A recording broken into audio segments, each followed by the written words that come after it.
तो एक ही हेडिंग डाली थी हम लोगों ने, भूकंपीय तरंगों और पृथ्वी की आंतरिक संरचना है, तुमने नहीं डाली अभी।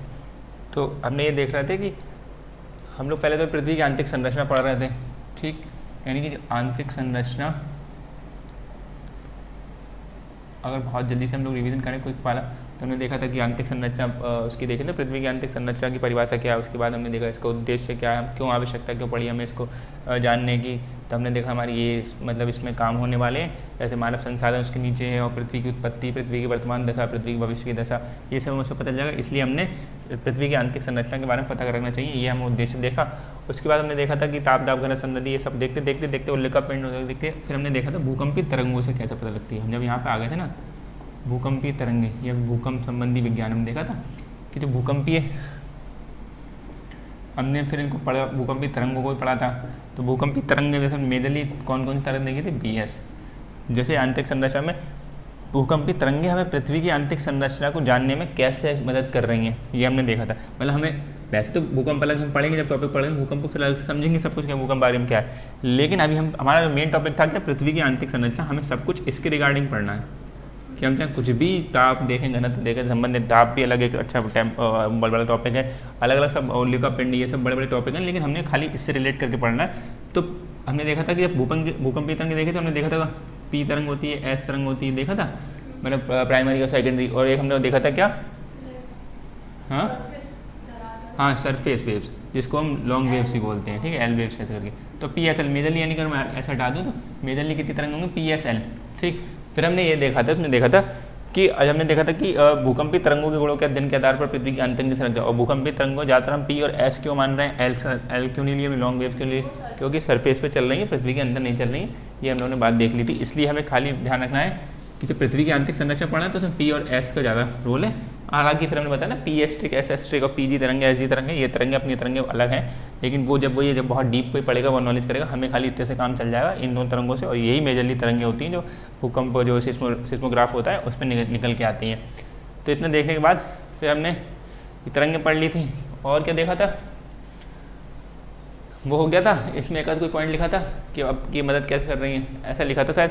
पहला पॉइंट हम लिख चुके थे, पहला पॉइंट हमने देखा था कि जो भूकंपीय तरंगे होती हैं जब इनका मार्ग कैसा होता है, अवतल पथ, ये देख लिया था हमने शायद, और नहीं भी देखा हो तो इसमें समझो कि पहला बिंदु क्या हमने पढ़ा था शायद, कि जब भूकंपीय तरंगे इनका मार्ग कैसे, मतलब जैसे हमने ऐसे माना कि यहाँ पे एपिसेंटर है अगर, ठीक, तो हम ऊपर से मॉडल ऐसे छोड़ते हैं कि ऊपर तरंगे हमने छोड़ के देख, वैसे तरंगे तो यहाँ से निकल के आएंगे जब यहाँ पे अगर फोकस बना भूकंप का, ये अगर पृथ्वी का सेंटर है, ये पृथ्वी का सेंटर है, लेकिन यहाँ से इससे ऊपर से मान लो तरंग उत्पन्न हुई, यहाँ से भूकंप मूल ये यानी फोकस ये, तो ये ऐसे करके जाएंगे, ऐसे करके तरंगे, यानी अवतल बनाते हैं। नीचे देखेंगे तो फिर ऐसे अवतल बनेगा। तो हमने ऊपर से एक मॉडल बनाया और ऊपर से हमने इसको छोड़ा, तो वो ऐसे करके जा रही थी, उनका पाथ ऐसे था।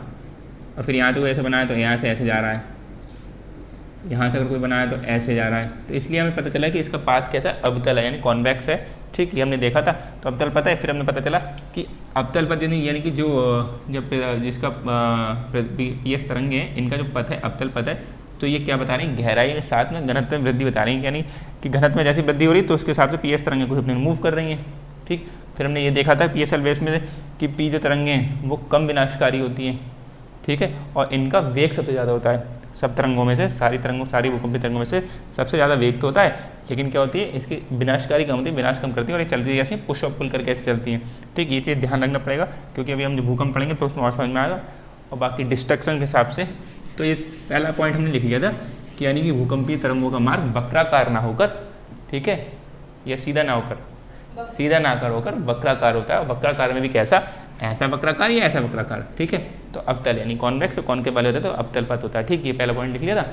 फिर दूसरा पॉइंट हमने और भी लिख लिया था, असंबद्धता भी पढ़ ली थी, असंबद्धता, डिसकंटिन्यूटी देखा था ना, ट्रांजिशन संक्रमण क्षेत्र देख लिया था। तो यानी दूसरा पॉइंट हमने देख लिया था कि जो जब हमने इसे जो PS तरंगे छोड़ी हैं, इसके हिसाब से हमने देखा था कि जो इनका चलने का मार्ग है वो क्या अचानक से परिवर्तन हो जा रहा है उनके मार्ग में और उनके वेग में, है ना। मार्ग जैसा उनका चल रहा है, मार्ग ऐसे चल रहा है, और वेग किसी हिसाब से चल रहा है, तो मार्ग भी पलट गया और वेग भी जो उनका बढ़ गया कम हो गया, ऐसे करके है, कभी बढ़ रहा है कभी कम होते पा रहा है। तो हमने सच पाया कि यानी कि जो पृथ्वी की चट्टान की परत है, यानी कि यहाँ से यहाँ तक की कोई परत है वो कुछ अलग स्वभाव की है, और फिर यहाँ से यहाँ तक की परत है वो कुछ अलग स्वभाव की है, ऐसी और ये अलग स्वभाव की, ऐसे पृथ्वी की। यानी कि हमने फिर एक डायग्राम ऐसे करके देखा था कि अगर हम पृथ्वी के ऐसे एक कॉनिक शेप में उठा लें इसको, तो ये परत कुछ अलग है, ये परत कुछ अलग है, ये परत कुछ अलग है, ऐसे हमने देखा था। तो फिर हमने देखा था कि अगर हम ऊपर से इसे 0 किलोमीटर मान लें, ठीक, फिर आज 0 से हम अगर 30 किलोमीटर तक के बीच में चले जाएँ, तो ये जो असंबद्धता है इसको डिस्कनेक्टिव बोला हमने, 5 मतलब ये 5 किलोमीटर के आसपास, 5 से 10 किलोमीटर के आसपास मोटी चौड़ी पट्टी है। तो हमने देखा था कि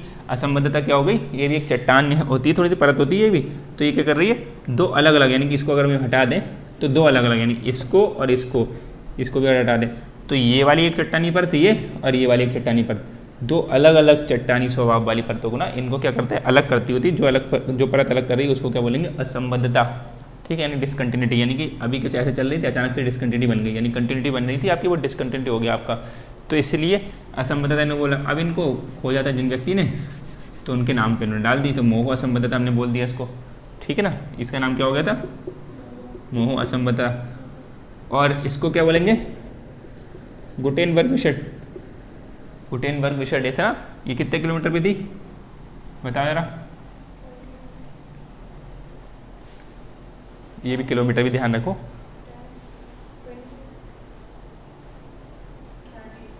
ये गुटेनबर्ग विशर्ट, ऐसे नहीं करा करो, छुट्टी पड़ गई तो छुट्टी में ऐसे ना, 0 फिर 30, 2900 किलोमीटर, 29 2900 किलोमीटर, ठीक है, ऐसा है कुछ, थोड़ा हमें आवाज़ नहीं आ रही थी, 2900 किलोमीटर। उसके बाद में क्या है, हमने देखा था कि ठीक है ये हो रहा था, फिर उन्होंने इसको बोल दिया था कोर, बोल दिया था इसको कोर, इसको बोल दिया था मेंटल यानी कि प्रावार, और इसको कोर को उन्होंने भूपृष्ठ बोला, और इसको बोल दिया कोर नहीं क्रस्ट, बता दे दोनों को, मैं भी जल्दी अभी हम लोग, क्रस्ट यानी कि भूपृष्ठ, और इसको बोल दिया मेंटल यानी कि प्रावार, और इसको बोल दिया कोर यानी कि क्रोड या फिर अंतरतम।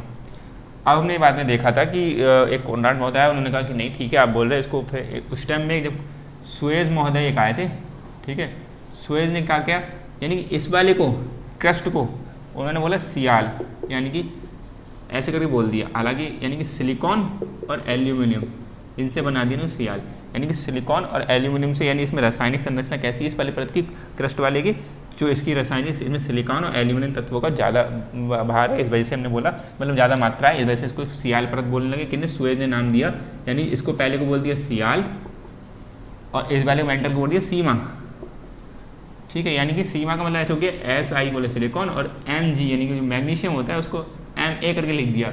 अब वो अलग बात है जो मैंने लिख दिया, लेकिन ऐसे होना चाहिए, लेकिन उन्होंने सीमा लिखा है इसको, यानी कि इसको Ma करके लिख दिया, इसको बोलेंगे, इसलिए Ma का मतलब यहाँ पे मैग्नीशियम है और इसको सिलिकॉन तो भाई।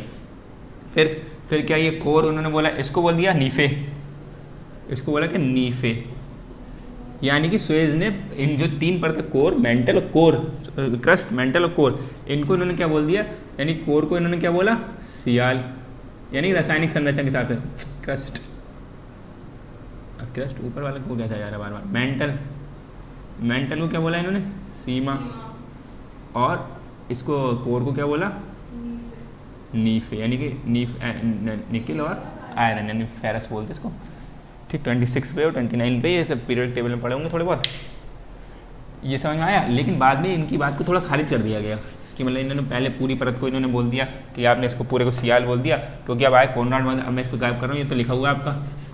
अब कोनराड महोदय आए, उन्होंने कहा नहीं कि 0 से 12 किलोमीटर के बीच में, हम बिल्कुल बीच में इसलिए बना रहे हैं, हालांकि 15 क्या बिल्कुल बीच में तो 15 होगा, लेकिन समझाने के लिए बस कम कर देना कि आधा बांट रहा है, 12 किलोमीटर के आसपास इन्होंने बोल दिया एक असंबद्धता और है कि कोनराड, ये हमने पढ़ लिया था इसमें, कोनराड असंबद्धता, ठीक है। तो इन्होंने बोला कि अब इन्होंने जो भूपृष्ठ था, इसका नाम तो भी भूपृष्ठ है यहाँ से लेके 0 से 30 किलोमीटर, लेकिन इसको ऊपरी भूपृष्ठ और निचली भूपृष्ठ ऐसे बांट दिया, ठीक है। और बाद में फिर देखा कि अब जो ये वाला तो सियाल रहा, अब जो अभी ये भी सियाल था ना, अब सीमा यहाँ से स्टार्ट हो रहा था उनके हिसाब से, सुएज के हिसाब से, ठीक है, सीमा हो रहा था यहाँ से स्टार्ट, यहाँ से सीमा वाला, लेकिन सीमा भी यहाँ से स्टार्ट, उन्होंने बताया बाद में पाया गया कि सीमा यहाँ से स्टार्ट हो रहा है, यानी कि कोनराड असंबद्धता से नीचे से स्टार्ट हो रहा है, ठीक है, बात समझ आ रही। यानी पहले मान्यता ऐसी चलती थी, सियाल, सीमा, नीफे, अब क्या हो गया, कि अब क्या सियाल और जो क्रस्ट को ये क्रस्ट में सियाल था, पूरा पूरा क्रस्ट सियाल से बना था, लेकिन अब पूरा क्रस्ट सियाल से नहीं, आधा क्रस्ट सियाल से और सीमा इसी से नीचे चालू हो गया कोनराड संबंधाते थे, और सीमा और ये फिर और ये भी यहाँ से सीमा हो गया इतना, और ये नीचे आ जाएगा। ठीक है, ये बात समझ में आई। तो हम लोग लिख भी लेंगे, लिखने के क्रम में लिखेंगे भी, लेकिन अभी समझते हुए चलना है। फिर अब हमने देखा था क्या संबंधता पढ़ ली। अब तीसरा बिंदु पे हमने शायद एक और देख लिया था कि 0 से 100 किलोमीटर तक ऐसा कुछ पढ़ लिया था हमने।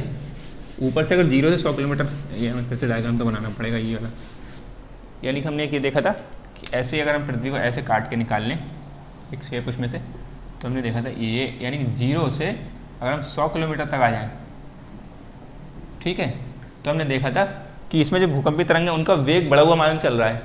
मैंने पढ़ा था, देखा था ना, यानी कि यहाँ से लेके यहाँ तक का पी एस तरंगों भूकंपी तरंगों का वेग, पीएस तरंगों का वेग बढ़ा हुआ मालूम चला है। यानी कि यहाँ का जो है वो ठोस है और दृढ़ है बहुत, तभी तो वेग ज़्यादा होगा पीएस तरंगों का। ठीक, तो इसका मतलब क्या हुआ कि यहाँ पे इसको इन्होंने बोल दिया 0 से 100 किलोमीटर की परत को हमने क्या बोल दिया, स्थलमंडल। ठीक, एक बिंदु हमने लिख लिया था। ठीक है, अब अगला बिंदु लिखा था नहीं लिखा था, स्थलमंडल के बाद दुर्बलता मंडल आता है, तो अगला बिंदु लिखो। हालांकि क्या है, देखो ये सब क्या है, भूकंपी तरंगें हमें भूकंपी तरंगें किस बात की पुष्टि कर रही हैं, एक तो पृथ्वी की आंतरिक संरचना बता ही रही है, लेकिन पृथ्वी की जो आंतरिक संरचना है वो परतदार है, ये हमें और स्पष्ट कर रही है। यानी कि ऐसा नहीं कि पृथ्वी की आंतरिक संरचना बिल्कुल आप जब घुसने लगे तो एक ही जैसा मटेरियल मिलेगा, परत दर परत अलग है, इस परत में कुछ अलग है, एक परत में कुछ अलग है, चाहे फिर से वही आ गई, लेकिन बीच में डिस्कंटिन्यूटी आ गई। भले ये ठोस है, उसके बाद एक परत है कोई, उसके बाद फिर से ठोस मिल गया आपको, लेकिन बीच में तो टूट गया, यानी एक जैसा सही से नहीं मिल रहा है। तो ये चीज़ है, तो हमने लिख लिया था स्थलमंडल का, लिख लिया 0 से 100 किलोमीटर तक अगर नीचे सीधे चले तो हमने देखा था कि वहाँ तक में जो भूकंपी तरंगे हैं उनका वेग बढ़ा हुआ मालूम मिल रहा है बिल्कुल। यानी कि जब ठोस होती है तो वेग बढ़ता चला है, तो ठोस में बहुत तेज चलती गति करती है पीएस तरंगे, और पी तो करती है और एस भी ठोस में करती है। हमने पढ़ा था ना, पी तरंग क्या है, ठोस में जाती है, द्रव में भी जाती है और गैस में भी जाती है, लेकिन क्या है उसका जो वेग है वो धीरे धीरे थोड़ा कम होता रहेगा घनत्व के हिसाब से। लेकिन हमने एस तरंग देखी थी, तो एस तरंग क्या है, वो ठोस में चलती है सिर्फ केवल, लेकिन तरंग में द्रव में नहीं चलती, लेकिन जो अर्धगलित अवस्था है उसमें थोड़ी थोड़ी उसका वेग कम हो जाता है, उसमें चलती पाई जाती है। ठीक है, ये चीज़ ध्यान रखना कंपैरेटिवली कि कौन कौन में चलता है, तो तुलना अच्छी करने में आसान रहेगा उसमें। तो ये 3 पॉइंट देख लिए थे हमने। पहला पॉइंट हमने देख लिया था कि अवतल पथ है उसका, दूसरा पॉइंट हमने देख लिया था कि असंबद्धता वाला, और तीसरा पॉइंट हमने देख लिया था असंबद्धता वाला में ये डायग्राम हमने बना लिए थे, और तीसरे वाले में हमने लिख लिया था कि ये 100 किलोमीटर तक नीचे जाएंगे तो उसको एक स्थलमंडल परत बोलेंगे, यानी कि 0 से 100 किलोमीटर तक। अब यार ध्यान रखो, ये 2 डायग्राम ऐसे बन जाएंगे आपके, 2-3 अलग अलग बनाते रहना हर बार में। जैसे एक बार आपने ये वाला डायग्राम बनाया था तो आपने क्या करा था कि आपने बांट लिया था क्रस्ट में और मेंटल में और कोर में, ऐसे 3 बना लिए थे। फिर आपने एक बार डायग्राम बना लो, आपने बनाया था ऐसे करके, इसको बोलेंगे मोहो, ऐसे असंबद्धता डाल ली थी, इसको ये 30 किलोमीटर बनाया था, इसको बांट लिया था आपने गुटेनबर्ग, ठीक है, 2900 पे बनाया था। आप क्या कर लो, अब ऐसे कर लो, इस कोर को ये 30 को ये एक थोड़ा बड़ा कर लेना, इसका साइज थोड़ा बड़ा कर लेना, यानी 30 से इसमें डाल देना 12 पे, कोनराड हो जाएगा, और इसको ऊपर अपर हो जाएगा, ये लोअर हो जाएगा, अपर क्रस्ट लोअर क्रस्ट। ऐसे ही जो आपको 2900 में था, 2900 बीच में आपने डाला था कितना, 700 पे डाला था, ठीक है, 700 वाले पे, फिर 5150 पे डाला था। ठीक, ऐसे करके एक डायग्राम आपको 5150 का ये, और लास्ट में कितना आ जाएगा 6371। ठीक, ऐसे करके ये बना लो, core, inner core, outer core. फिर हमने बाद में देखा था कि एक इनर मोस्ट इनर कोर और आ गई थी, लेकिन वो हम बाद में देखेंगे। अभी आपको क्या, upper crust lower crust, upper mantle lower mantle, और आउटर कोर और इनर कोर। अपर और लोअर में नहीं आई, आउटर कोर और इनर कोर। ठीक, ये हमने देख लिया था। फिर अब जो डायग्राम एक बनेगा ऐसे, स्थलमंडल, दुर्बलता मंडल, ऐसे एक अलग डायग्राम ऐसे बना लेंगे। इससे में क्या है, पृथ्वी की संरचना ठीक से समझ में आ जाएगी। है तो बस एक जैसे ही, मतलब ये अलग अलग ऐसे पृथ्वी थोड़ी ना है, ये एक ही एक डायग्राम बनाएंगे, उसी में सब जो अलग अलग रासायनिक दशा, भौतिक दशा, लेकिन हम लोग अलग करके पढ़ रहे हैं रासायनिक दशा और भौतिक दशा, लेकिन क्या वो पृथ्वी में सब कुछ मिला जुला एक जैसा, समझने की तरफ अलग कर रहा है। तो तीसरा पॉइंट, चौथा पॉइंट होगा आपके, लिखो 100 से 200 किलोमीटर की गहराई पर जाने पर पीएस तरंगों के वेग में कमी आ जाती है। 100 से 200 किलोमीटर, अगर हम 100 से 200 किलोमीटर तक जाएं, यानी कि अब हम चले गए थे 0 से 100 किलोमीटर तक, तो इसकी पीएस तरंगों में वेग बढ़ जाता है और ठोस और दृढ़ होती वहाँ की।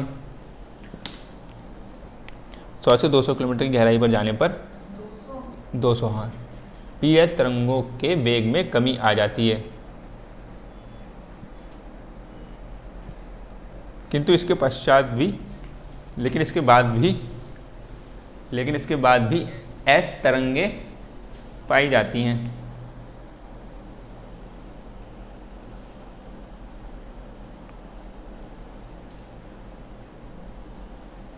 ठीक है।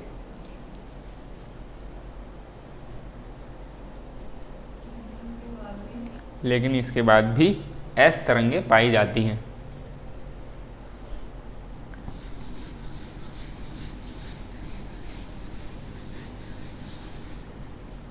ठीक, लेकिन इसके बाद भी एस तरंगें पाई जाती हैं, हमने देखा। तो अब ये चलो इसके थोड़ा एक लाइन और लिख लो।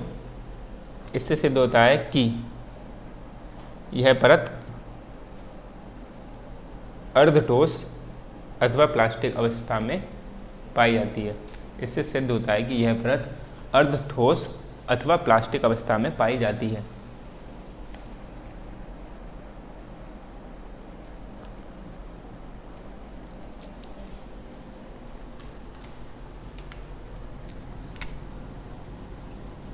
इस परत को दुर्बलता मंडल, इस परत को दुर्बलता मंडल, इस परत को दुर्बलता मंडल या निम्न वेग मंडल, दुर्बलता मंडल या निम्न वेग मंडल, निम्न वेग मंडल, ठीक है, दुर्बलता मंडल या निम्न वेग मंडल। इसको स्थल मंडल को इंग्लिश में क्या बोलेंगे? लिथोस्फीयर, ठीक है, और लिथोस्फीयर Li, और इसको क्या बोलेंगे? एस्थेनोस्फीयर। इसको लिख रहे हो इंग्लिश में? क्या हो गया? ये लिथोस्फीयर और एस्थेनोस्फीयर, SPHERE, और ये क्या हो गया? लो वेलोसिटी जोन, जहाँ हालांकि ज़रूरत नहीं थी इतनी, लेकिन एस्थेनोस्फीयर और लिथोस्फीयर ध्यान रखना, ठीक है। ये वाली पर समझ में आई? यानी कि क्या हुआ, इसको क्या बोलेंगे? ये क्या हो गया? अर्धगलित में होगी, ठीक है, प्लास्टिक अवस्था में होगी, यानी इसकी अवस्था ठोस या द्रव अवस्था हो गई। ये पॉइंट समझ में आया? यानी कि अब हम भौतिक दशाओं की तरह से बढ़ेंगे तो हमें कैसे मिल रहा है भौतिक दशाओं के हिसाब से कि मिल रही यांत्रिक परतें, इसे बोलते हैं यांत्रिक परतें। तो ठोस मिली, फिर हमें 100 से 200 बड़ी प्लास्टिक मिली, ठीक है। अब ये है कि कारण, इनके कारण जान ले रहे हैं हम। अब चलो एक परत और लिखो, उसके बाद कारण जानते रहेंगे, इसके सबके इकट्ठे एक साथ जान लेंगे। अगला लिखो, 200 से 2900 किलोमीटर, 200 से 2900 किलोमीटर की गहराई तक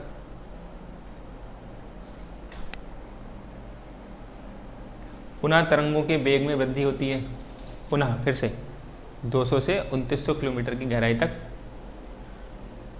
पुनः तरंगों के वेग में वृद्धि होती है।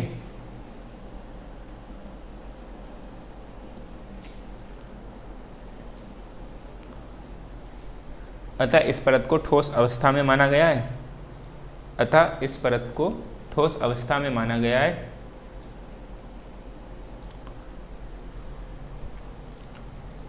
और इसे मध्यमंडल कहते हैं। ठोस, ऐसे लिख लो यहाँ पे, ठोस, और इसका नाम क्या हो गया? मध्यमंडल।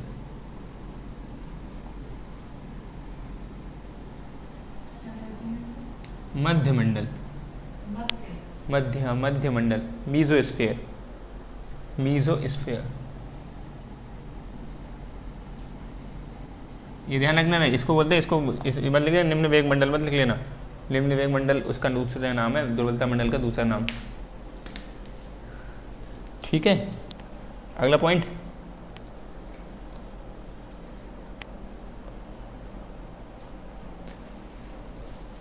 भूकंप के दौरान, अगला लिखो, छठा पॉइंट होगा ना, भूकंप के दौरान भूपृष्ठ पर कुछ ऐसे क्षेत्र होते हैं जहां एस तरंगें रिकॉर्ड नहीं होती।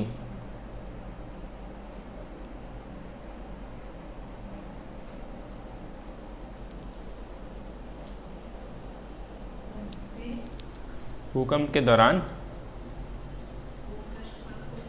कुछ ऐसे क्षेत्र होते हैं जहां एस तरंगें रिकॉर्ड नहीं होती।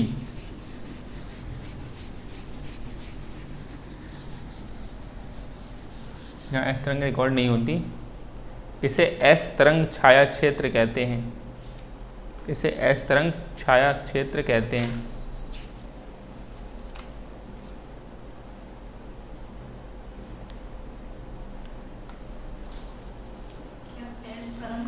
एस तरंग छाया क्षेत्र, एस तरंग छाया क्षेत्र।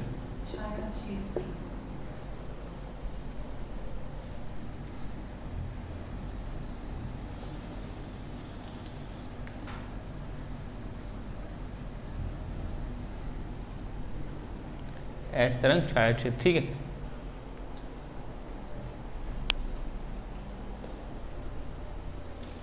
अगर देखो हम ऐसे मान लें, ये पृथ्वी का बिल्कुल केंद्र मान लें, ठीक। फिर क्या हुआ, जो हमने जैसे यहाँ से माना, ये हमने एपी सेंटर माना। अब समझो इसको क्या है, जैसे मॉडल पे ऐसे करके देखते हैं। तो फिर हमने क्या करा, जब हमने ऐसे करके क्षेत्र ऊपर से तरंगें छोड़ी, पी और तरंग और एस तरंग। अब हमें पी और एस की कैरेक्टरिस्टिक्स पता है कि पी तरंग क्या है, उसका वेग बहुत तेज है, ठोस में बहुत तेज चलेगी वो। एस तरंग क्या है, ठोस में चलेगी लेकिन द्रव में नहीं मिलेगी एस, और अर्ध प्लास्टिक अवस्था में थोड़ी थोड़ी चलेगी। तो हमने क्या देखा कि यहाँ पर क्या है, जब हमने एक पॉइंट तो जैसे इसमें लिखा था, इसमें एस तरंग किंतु लेकिन किसके एस तरंग पाई जा रही हैं, जो हमने यहाँ पर लिखा ना कि एस तरंग पाई जाती है। ऐसे इसमें हमने पॉइंट लिखा है कि भूकंप जब आता है उसमें भूपृष्ठ पर हमने कुछ ऐसा देखा कि भूपृष्ठ पे पी तरंग तो रिकॉर्ड हो गई है, लेकिन उसके बाद में जो एस तरंग आनी चाहिए वो एस तरंग नहीं आई। कई क्षेत्र ऐसे हैं, जैसे ऐसा नहीं है कि यहाँ पे पी तरंग आ गई, यहाँ पे उसके बाद एस तरंग आ गई। हमने देखा था पी के तुरंत ही बाद, इसलिए प्राइमरी बोलते हैं सबसे पहले आती है, और सेकेंडरी बोलते हैं पी के तुरंत बाद आती है। फिर यहाँ भी आ गई। तो कुछ क्षेत्र ऐसे हैं जहाँ पे जैसे एक क्षेत्र ये मान लो यहाँ पे नहीं आया, यहाँ पे नहीं आया, तो कुछ क्षेत्र ऐसे हैं जहाँ पे एस तरंग नहीं आई है, तो उस तरंग को क्या बोलेंगे, एस तरंग छाया क्षेत्र। उस क्षेत्र को मतलब एरिया को क्या बोलेंगे। तो फिर हमने ऐसे देखा कौन कौन से होंगे, तो हमने ऊपर से मॉडल चला के छोड़ा, यहाँ से एपी सेंटर माना, तो हम पता ही अवतल पथ में चलती हैं। तो क्या हुआ कि ये अगर ऐसे इसको बना लूँ एक एरिया ये, ठीक। तो अब जब यहाँ तोड़ेंगे तो ये ऐसे करके यहाँ से निकल रही, यहाँ से चली गई, एक ऐसे चली गई, ठीक। यहाँ से तरंगे ऐसे निकल जा रही है। ये हम खाली एक तरफ से बना रहे हैं, ऐसा नहीं है कि बिल्कुल इससे चिपक के मानने से आ रही है, वो थोड़ा टेढ़ा हो गया। लेकिन अब क्या, एक मान लो यहाँ से भी ऐसे छोड़ा होगा, एक कोई हमने एपी सेंटर यहाँ माना, तो क्या वो ऐसे चली जाएगी। यानी कि मैं अगर दूसरे से बनाऊँ तो अगर यहाँ से मैंने माना है एक एपी सेंटर यहाँ पे, तो वो यहाँ से ऐसे चले जा रही है, ठीक। इस एरिया में एंटर नहीं, इससे नहीं टकरा, यानी कि यहाँ से घूम के चले जा रही है। और एक यहाँ पर अगर ऐसे बनाएंगे तो वो ऐसे चले जा रही है। तो ये जो एरिया इतना बच रहा है, तो इसमें क्या हुआ, ये जो यहाँ से ने जब ने इसका डिग्री नापी, तो यहाँ से क्या यहाँ तक 105 डिग्री पे, और यहाँ पर क्या है 105 डिग्री सेंटीग्रेड। ये सेम। अगर इसको हटा दूँ मैं, अगर इसको मतलब खाली एक एपी सेंटर इसको मानो, ये दूसरा मत मानो, तो ये जो एरिया है ये वाला इतना जो बच रहा है यहाँ से लेके यहाँ तक, ये हुआ कौन सा, एस तरंग छाया क्षेत्र। यानी कि क्या हुआ कि जो ऊपर से पी और एस तरंगें आई, तो इसमें यहाँ पे पी तरंगें तो रिकॉर्ड हुई हैं, जो पी तरंगें वो आई होंगी यहाँ पे नीचे आई हैं, ठीक है। लेकिन जो हमें एस तरंग के हिसाब से देंगे, यहाँ पे एस तरंगें प्राप्त नहीं हुई हैं, समझ रहे हो।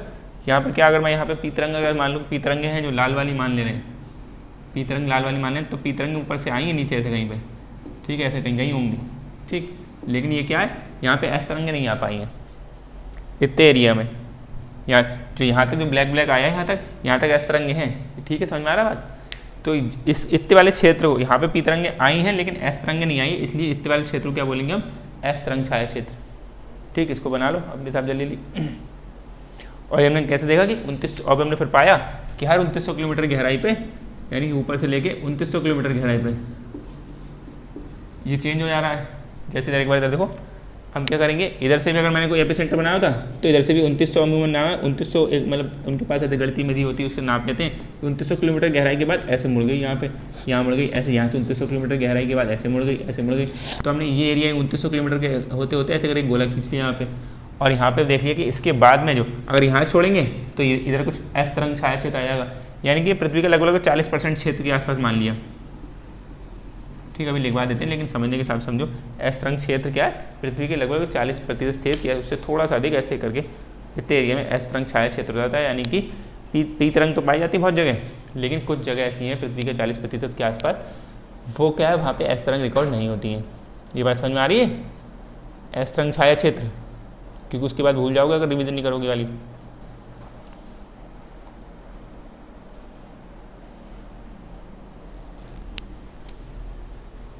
ये कोण 105 डिग्री वगैरह समझ में आता है कैसे, मतलब अगर गोला आया ऐसे ना, ऐसे करके ऐसे रखा हुआ, तो ये कितना हो गया 90 डिग्री हो गया, नहीं हो गया ऐसे करके, जो यहाँ पर अगर ऐसी चीज़ है, ये पृथ्वी का सेंटर है, तो ये 90 डिग्री होता है, पता ही है।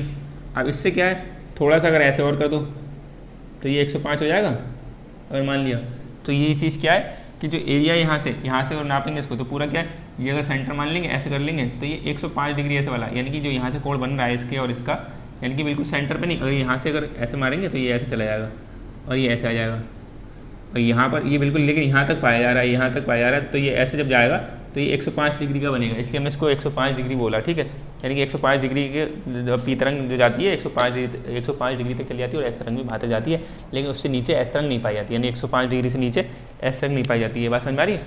कभी बिरले पूछ लिया, क्वेश्चन पूछ लिया कि एस डिग्री पूछ ली तो पूछ ली, मैंने डिग्री लिख दी हम लोगों ने। बस हमें इतना ध्यान रखना कि कई क्षेत्र ऐसे हैं पृथ्वी पर जहाँ पर एस तरंग नहीं पाई जाती है। ठीक, ये लिखा, समझा?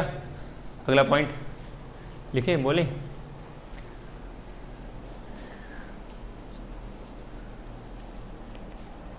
अच्छा, फिलहाल इसी में थोड़ा सा एक दो बात और लिख लो कि एस तरंग छाया क्षेत्र पृथ्वी के 40% से अधिक, एस तरंग छाया क्षेत्र पृथ्वी के 40% से अधिक क्षेत्र में विस्तृत होता है, या क्षेत्र पर लिख लो, क्षेत्र पर विस्तृत होता है। एस तरंग छाया क्षेत्र पृथ्वी के 40% से अधिक क्षेत्र पर विस्तृत होता है।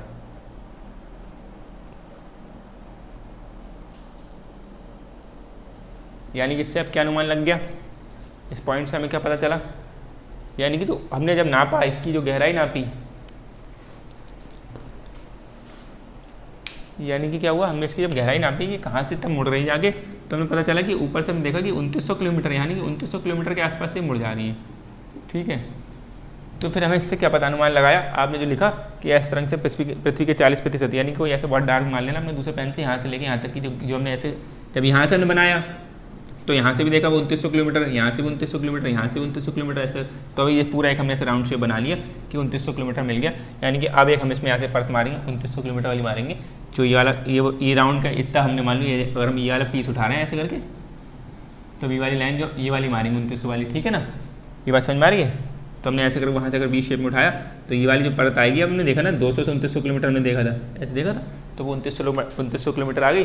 तो अभी आपने अगले जो पॉइंट लिख रहे हैं उसमें, यानी 200 से 2900 किलोमीटर तक क्या हो गया, ये मध्यमंडल हो गया। ठीक, हमने जब देखा था कि यहाँ तक 2900 किलोमीटर की बात चल रही, लेकिन इसके बाद में हमने इसके बाद में 2900, यानी कि जो एरिया ये वाला है, जो एरिया गोल वाला एरिया बचा। ठीक है, अभी तो मैंने पी तरंगे और लाल वाली बना दी थी, तो इसको अगर पी को हटा दे, पी तो मिल रही है बाद में, लेकिन एस नहीं मिल रही है, तो इसको बोलेंगे एस तरंग छाया क्षेत्र। अब ये चीज़ समझो,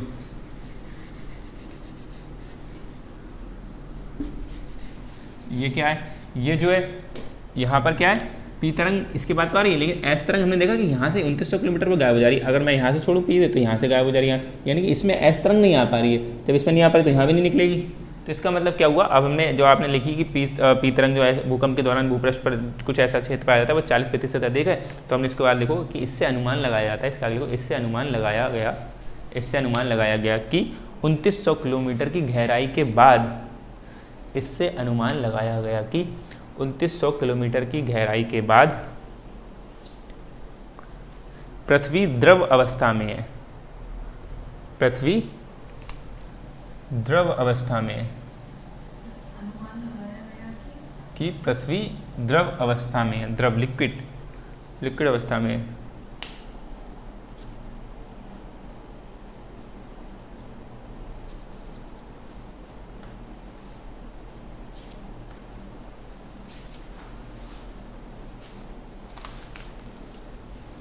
ठीक है, यानी कि क्या हुआ, ये पृथ्वी अब यहाँ पे द्रवस्था मिल गई। अब हमने वो बांटा ही है कि अभी 51-50 को हम देखेंगे, तो आपका एक डायग्राम ऐसे बनता चला जा रहा है कि हमने देखा पूरा 0 से 100 तक ठोस मिला, 100 से 200 तक हमें प्लास्टिक में मिला, यानी इसे दुर्बलता मंडल बोलते हैं। अर्धगलित अवस्थाई प्लास्टिक का मतलब प्लास्टिक नहीं भरी रहेगी, ठीक, प्लास्टिक ठोस भी हो जाती है, वो ठोस प्लास्टिक नहीं, इसे अर्धगलित बोलना ज़्यादा उचित रहेगा। लेकिन प्लास्टिक का मतलब चिपचिपा जो हो जाती है प्लास्टिक जैसी वैसी, लेकिन अर्धगलित बोलना उचित होगा। मैंने प्लास्टिक ठोस भी होती है तो वो वैसे नहीं, ठोस में थोड़ा तेज हो जाएगा, लेकिन जब यहाँ पे ताप का असर पड़ेगा इस पर प्लास्टिक पे, तो जब चिपचिपा बनेगी प्लास्टिक, वो वाली अवस्था बता रहे हैं यहाँ पे।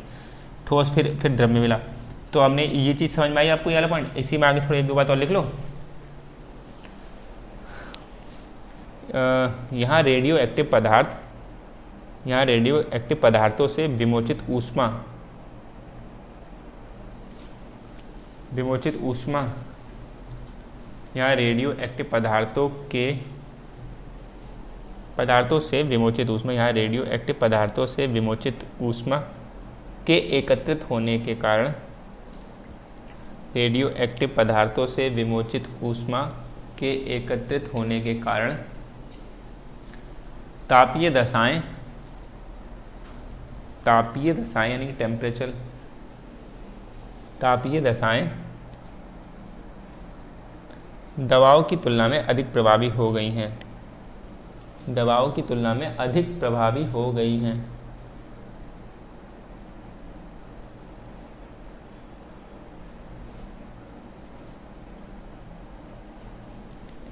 दवाओं की तुलना में अधिक प्रभावी हो गई हैं, जिससे यहाँ लोहा और निकेल, जिससे यहाँ लोहा और निकेल द्रव अवस्था में पाए जाते हैं, जिससे यहाँ लोहा और निकेल द्रव अवस्था में पाए जाते हैं।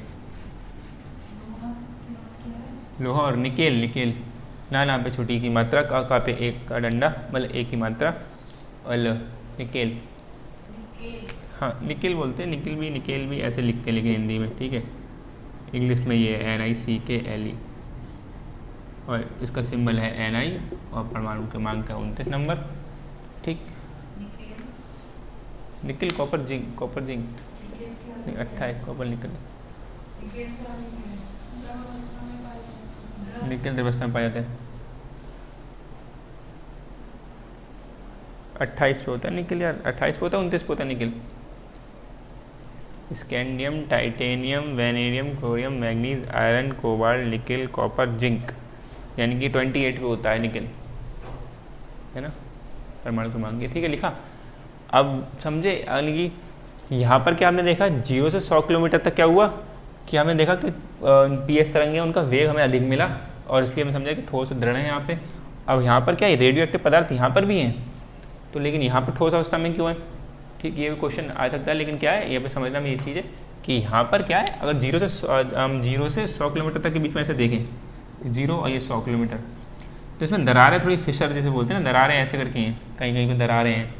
तो क्या जो अगर यहाँ पे दबाव तो ठीक ठाक पड़ रहा है, 0 यहाँ पर जो हमारे जो चट्टाने हैं उन पर दबाव तो पड़ रहा है, लेकिन जो ताप अगर रेडियो एक्टिव के कारण, रेडियो एक्टिव पदार्थ है उनके कारण जो ऊष्मा निकल रही है, तो वो उनके हिसाब से यहाँ पर भी कुछ अवस्था ठोस तो, प्योर ठोस तो नहीं हो चाहिए, अदरक गलित हो या फिर द्रव अवस्था में हो, लेकिन ये दरारों के माध्यम से वो निकल जाती है ऊष्मा, ठीक है।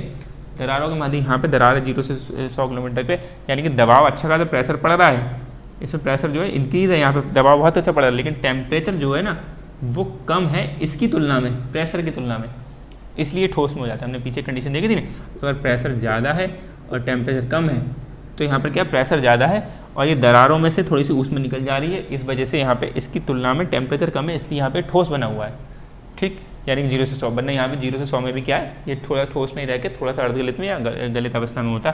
फिर जब यहाँ पे क्या देखा हमने, 100 से 200 किलोमीटर में क्या हो गया, यहाँ प्लास्टिक अवस्था का मतलब क्या है कि यहाँ पर दबाव पड़ा, ठीक ठाक, सही बात है, लेकिन टेम्परेचर यहाँ पर दरार कम हो गई, तो दरार से ऊष्मा नहीं निकल पा रही है, तो जो चट्टान के जो खनिज थे जो अपनी गलनांक पा गए तो वो तो गल गए, और जो मजबूत और होगा, जिनका गलनांक और मजबूत हो गया, हमने देखा था ना पीछे, अगर नीचे ले जाएंगे चट्टान को दफना के थोड़ा, तो उसके क्या होगा, गलनांक बढ़ जाएगा, खनिज होगा, तो जिनका बढ़ गया और जो गल गए तो वो जो गल जाएंगे वो चिपक जाएंगे ठोस वाले पे, तो इसलिए उनको प्लास्टिक अवस्था यहाँ पे मिल रही है।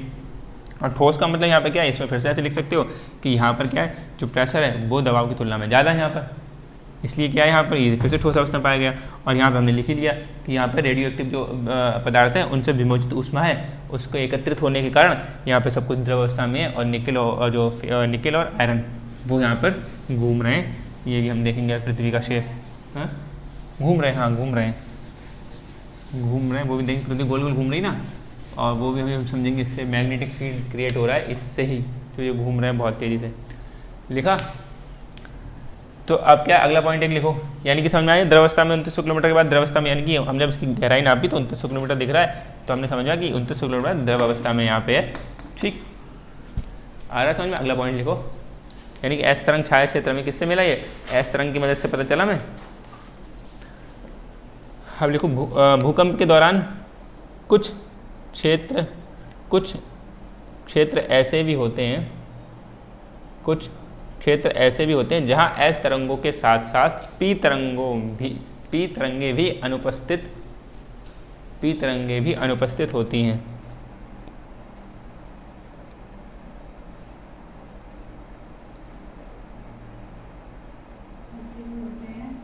ऐसे भी होते हैं जहां एस तरंगों के साथ साथ पी तरंगे भी अनुपस्थित होती हैं।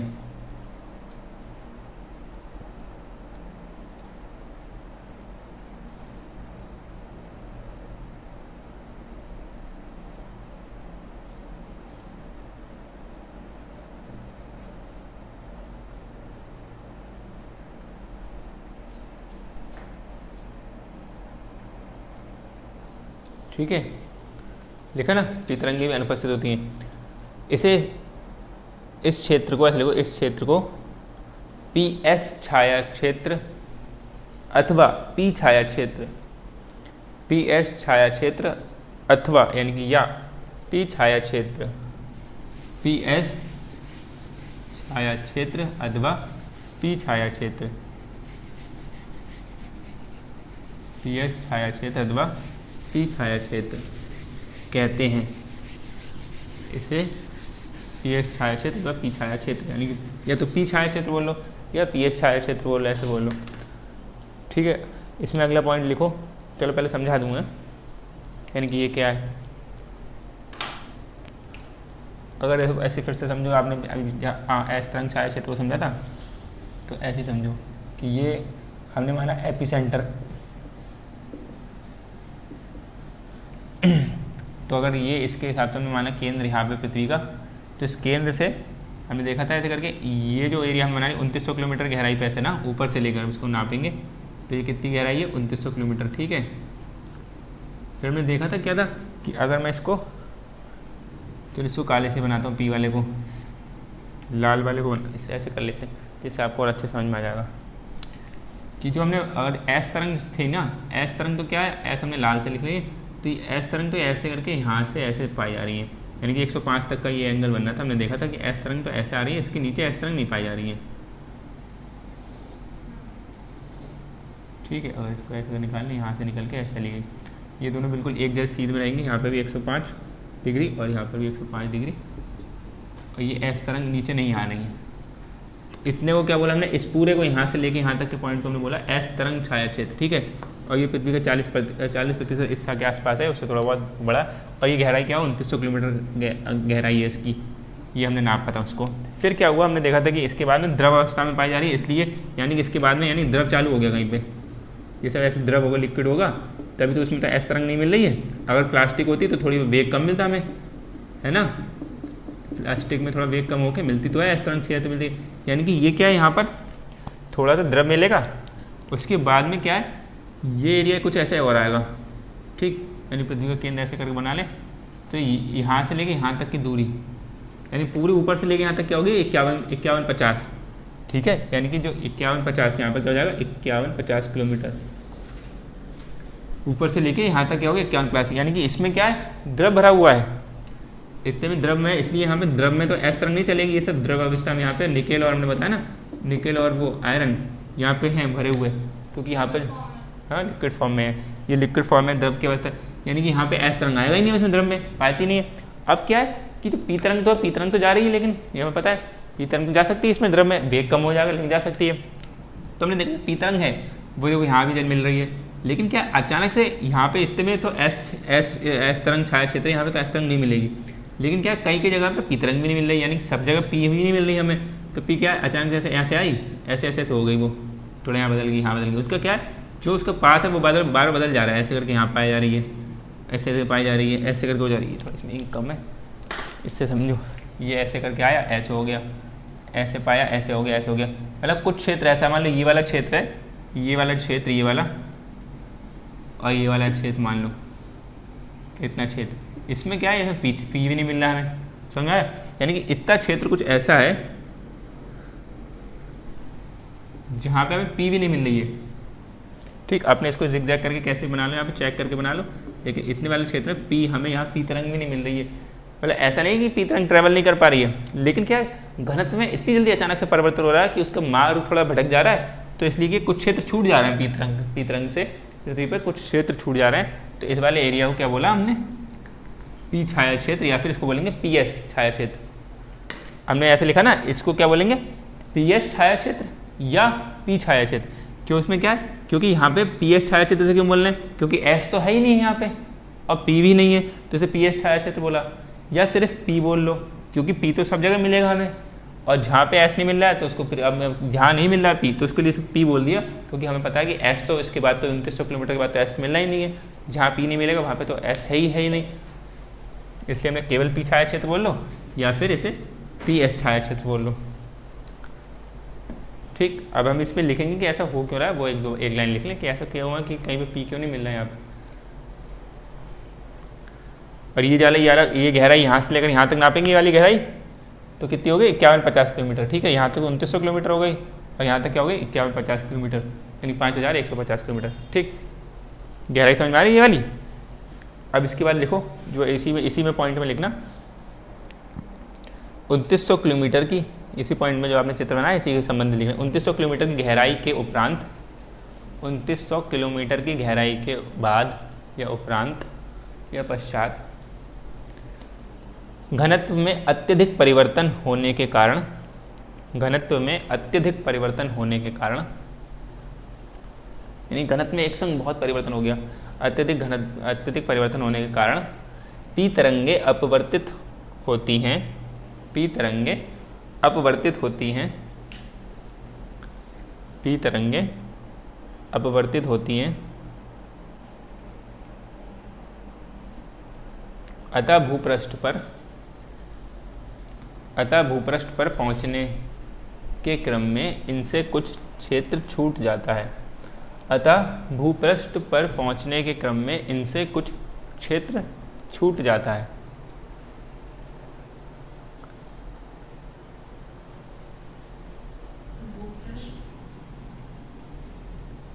अतः भूपृष्ठ पर पहुंचने के क्रम में इनसे कुछ क्षेत्र छूट जाता है।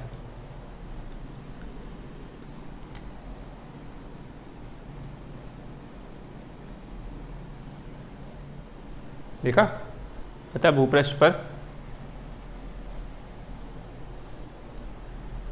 ये मैं दिखाना चाह रहा हूँ यहाँ पे, देखो कि यहाँ पर क्या है कि पहले हमें क्या हुआ, 0 पर ठोस मिला, प्लास्टिक, ठोस, द्रव, अब 5150 आ गया, यहाँ पे फिर से ठोस हम देखेंगे, वो वाली ये वाली लाइन करेंगे, यानी कि 0 से ये 2900 किलोमीटर तक था, यानी 2900 किलोमीटर के बाद द्रव मिला, अब ये वाली लाइन जो आई ऊपर से 5150 तक, यानी कि 2900 किलोमीटर के बाद तो द्रव अवस्था में मिला ही मिला। तो हमने ये देखा कि 2900 किलोमीटर गहराई के पश्चात क्या जो घनत्व में अत्यधिक परिवर्तन आता है, जिससे पी तरंग है ना, वो भूपृष्ठ पर यहाँ से, इसे क्या है बोलते हैं, जो बिंदु जो यहाँ पे एपिसेंटर माना है उसके बिल्कुल सीध में, बिल्कुल 180 डिग्री के सीध में जो बिंदु बनेगा इसे बोलते हैं एंटीपोडल पॉइंट। ठीक है, इसके बिल्कुल सीध में है एंटीपोडल पॉइंट या फिर प्रतिध्रुवस्थ बिंदु, प्रतिध्रुवस्थ, ठीक है, प्रतिध्रुवस्थ बिंदु, प्रतिध्रुवस्थ बिंदु, एंटीपोडल पॉइंट या प्रतिध्रुवस्थ बिंदु। ठीक, यानी कि बिल्कुल अपोज में। हमने क्या देखा कि हमें यहाँ से तरंगें छोड़ी हमने जब, तो हम वापस भूपृष्ठ, ये भी भूपृष्ठ है ना, यहाँ पे मिलनी चाहिए, तो हमने देखा कि पी तरंगों से भी कुछ क्षेत्र छूट जाता है, ये वाला क्षेत्र छूट गया, जैसे ये वाला क्षेत्र छूट गया। अब ये क्या है, इसको हमने बोले पी एस छाया क्षेत्र, क्योंकि एस तरंग है ही नहीं यहाँ पे, एस तो पता है 105 डिग्री के नीचे मिलेगी नहीं मिलेगी, तो यहाँ पे पता चल गया कि ये तो एस तरंग, एस तो नहीं है, तो उसको पी एस छाया क्षेत्र बोल लो या केवल पी बोल लो, क्योंकि पी तो वैसे हर जगह मिलेगा, और जहाँ पी नहीं मिल रहा है तो वहाँ पे तो एस तो मिलना ही मिलना नहीं है, इसलिए इसको केवल पी बोल सकते हैं, पी छाया क्षेत्र। यहाँ पे एस तो होगा ही होगा, जब पी नहीं मिल रहा है तो एस मिल जाएगा, ऐसी वाली बात है, ऐसे आते ही, या को पी एस छाया क्षेत्र बोल लो, क्योंकि एस तो ट्रैवल नहीं करेगा। तो हमने इसको देखा कि अचानक द्रव्य में ऐसा जो घनत्व में परिवर्तन रहा कि पहले घनत्व ऐसा है, ठोस मिल रहा, द्रव मिल रहा, अचानक द्रव मिल गया तो फिर परिवर्तन हुआ, फिर ठोस मिल गया यहाँ पे तब परिवर्तन हुआ, तो इससे कुछ क्षेत्र छूट गया भूपृष्ठ पर पहुँचने के क्रम में, इसको हमने बोला कि इसको बोला पी छाया क्षेत्र। अब इसमें इसी में हमने क्या बोला था आगे कि कुछ क्षेत्र छूट जाते हैं, लिखो पी, आगे लिखना विराम लगा के, पी तरंगों के व्यवहार के आधार पर, पी तरंगों के व्यवहार के आधार पर निम्नलिखित दो अनुमान लगाए गए हैं। पी तरंगों के व्यवहार के आधार पर, यानी व्यवहार कैसे कि जब वो ऐसे रिएक्ट कर रही कैसे रिएक्ट कर रही, तब पी तरंगों के व्यवहार के आधार पर निम्नलिखित दो अनुमान लगाए गए हैं। नंबर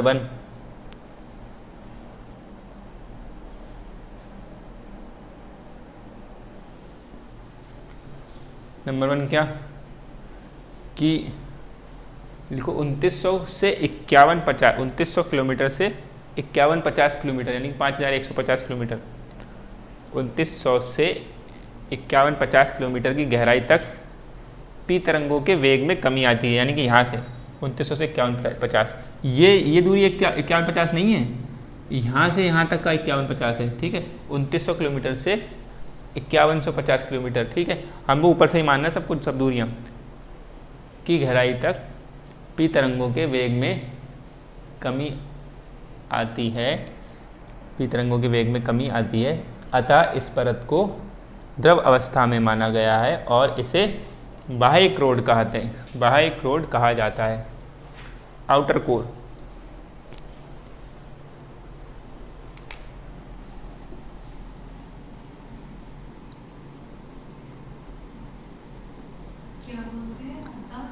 बाह्य,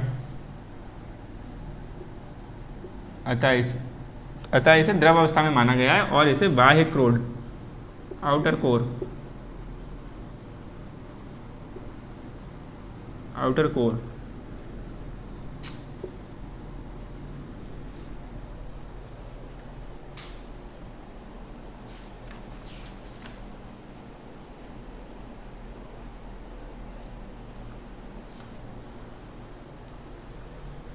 ठीक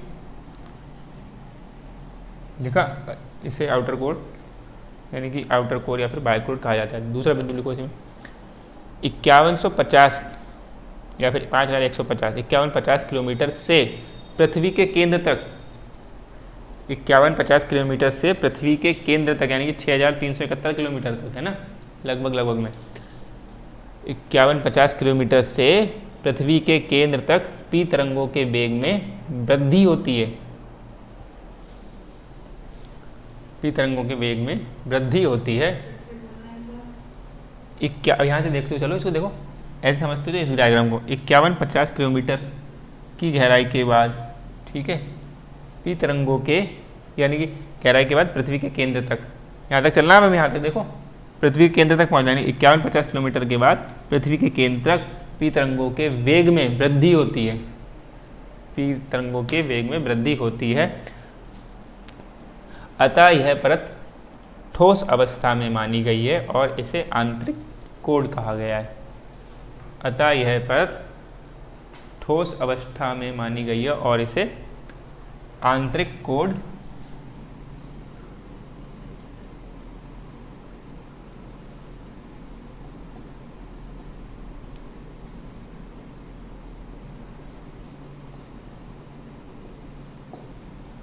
ठीक, आंतरिक कोड कहा गया है।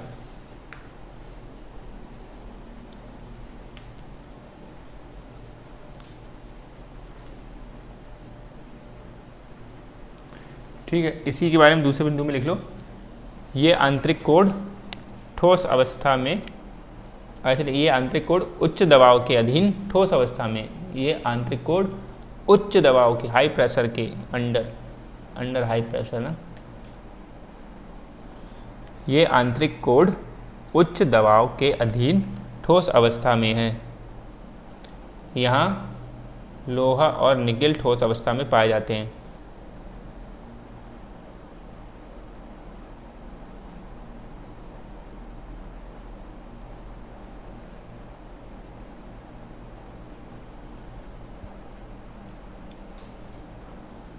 ठीक, यानी कि लोहे निकल यहाँ पर है। इसके बाद एक समअप लाइन लिख लो, मतलब ये जो आप भूकंपी तरंगों का पॉइंट लिख रहे हैं ना, भूकंपी तरंगे लिख रहे हैं, इसका एक समअप पॉइंट लिख लो कि भूकंपी तरंगों से हमें पृथ्वी के बारे में जो मिली है, यानी कि लाइन चेंज करके वो पैराग्राफ वो बदलते हैं, तो पैराग्राफ जैसे बदलते हैं वैसे करके, यानी कि भूकंपी तरंगों को लिख रहे हैं, इसको बिंदु लिख रहे हैं। अतः इस प्रकार भूकंपीय तरंगों से, या इस प्रकार भूकंपी तरंगों द्वारा, ऐसे देखो, अतः इस प्रकार भूकंपीय तरंगों द्वारा पृथ्वी की आंतरिक संरचना, अतः इस प्रकार भूकंपीय तरंगों द्वारा पृथ्वी की आंतरिक संरचना के परतदार होने की पुष्टि होती है, के परतदार होने की पुष्टि होती है, के परतदार होने की पुष्टि होती है तथा इसके द्वारा पृथ्वी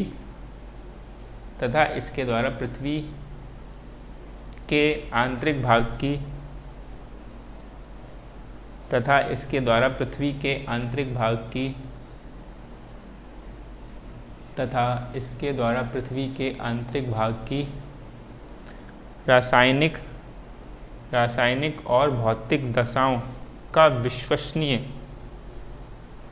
तथा इसके द्वारा पृथ्वी के आंतरिक भाग की रासायनिक और भौतिक दशाओं का विश्वसनीय अनुमान भी लगाया जाना संभव हो सका है।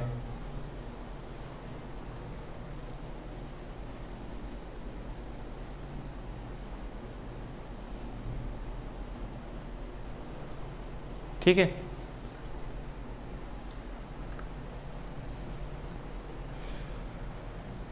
ठीक, यानी कि आप देखो एक बार से, यानी भूकंपीय तरंगों ने हमें क्या बता दिया, भूकंपीय तरंगों से हमें बहुत कुछ एक तो पता चल गया कि यहाँ पर ऐसे क्या है कि पृथ्वी की जो संरचना है, अंदर की संरचना वो कैसी है, यानी कि इसको ये वाला आपका डायग्राम कैसे बन जाएगा, पूरा ठोस 0 से 100 तक, 100 से 200 तक प्लास्टिक अवस्था, 200 से 2900 तक ठोस मिलेगा और 2900 से 5150 तक द्रव्य मिलेगा और 5150 से 6371 पृथ्वी केंद्र तक ठोस मिलेगा हमें। ठीक, हालांकि देखो कुछ विद्वान ऐसे हैं उन्होंने इसके बाद में, ये तो हमने ऐसे लेना है, यानी कि इनर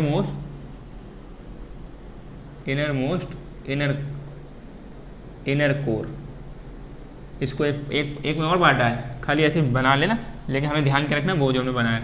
मैं बता दे रहा हूँ कि कुछ जगह ऐसी बातें चल रही है कि इस कोर के जो इनर कोर है, आउटर कोर है, इनर कोर को भी दो भागों में बांट दिया।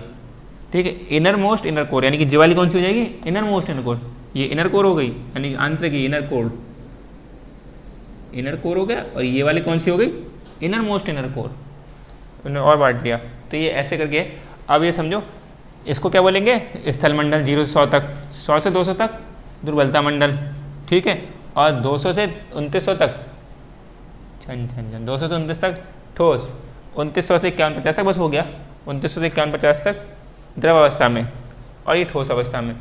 ठीक है, इसका नाम समझ लो, इनके नाम में गड़बड़ मत कर देना, यानी कि ये स्थल मंडल, ये हो गया दुर्बलता मंडल, या से निम्न वेग मंडल भी बोलते हैं, ये हो गया मध्य मंडल, और ये हो गया बाह्य कोड, और ये हो गया आंतरिक कोड, यहाँ से लेके 5150 इस तक। लेकिन जब बात आएगी तो ये एक ध्यान रखना बस खाली, लेकिन पूछा वैसा नहीं जाएगा, यहाँ से यहाँ तक क्या हो गया, आंतरिक कोड हो गया। इसको हमने बोला ये पृथ्वी की जो पृथ्वी की भूकंपीय तरंग है ना, इन्होंने हमें मदद करी है। और यहाँ पर समझो ये क्या है, यहाँ पर भी निकेल है और वो है आयरन, ठीक है, यानी कि निकेल यानी Fi यहाँ पर घूम रहे, बहुत द्रव अवस्था में ऐसे घूम रहे, जिसके कारण जो यहाँ पर निकेल है और फेरस है, यो इसकी ये ऐसे पृथ्वी जो घूम रही ना, पृथ्वी की स्पीड हमने बताया ना, पृथ्वी 1700 किलोमीटर पर आवर की 1700 किलोमीटर लगभग 1700 किलोमीटर पर आवर की रफ्तार से घूम रही है। इतनी तेज जब घूम रही है तो ये जब घूमेंगे, मटेरियल घूमेंगे, तो ये इनमें क्या चुंबकीय गुण पाए जाते हैं, तो इससे क्या मैग्नेटिक फील्ड जनरेट होता है, ऐसे करके निकल के ऐसे मैग्नेटिक फील्ड जनरेट होता है।